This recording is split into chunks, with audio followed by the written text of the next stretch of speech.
خيال. وصفة اليوم هي كيك كوكيز ومحشية الداخل بالشوكولاتة، واحسن ما فان احنا درناها باش درناها بدقيقة ترى. لو تبغوا الوصفة تعالوا معي. حنزله طبعا هنا عندي 200 جرام من الزبدة الحيوانية، ولازم هي تكون بدرجة حرارة الغرفة. حنضيف عليها طبعا هنا نص كوب من هو السكر البني.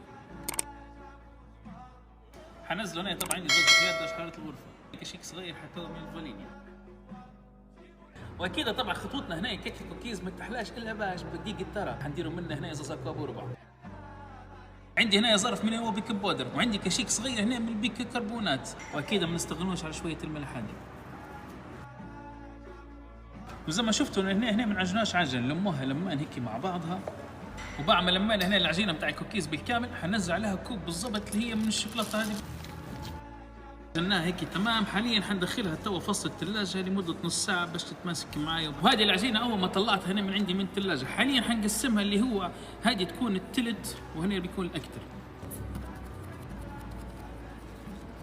طبعا عندي اي نوع من الشوكولاته السائله هذه. هنا الشوكولاته هذه حبوب. طبعا عندي ورق زبده هنا، ونحط العجينه اللي فضلت هذه قلت لكم عليها اللي تقعد من فوق. طبعا عندي هنا الشوكولاته هذه حنزيد لها تزيينه من فوق حاجات بسيطه هيك. طبعا هيك الكوكيز عندي واتي. حاليا حندخلها للكوشه على درجه حراره 180، نخليها لمده 40 دقيقه بالضبط. شوفوا البسكوتي وشوفوا حتى هنا الشوكولاته كيف دايبه وسايحه.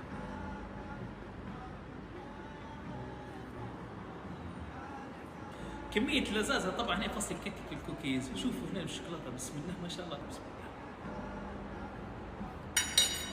خيال، لازم تجربوها ب10/10.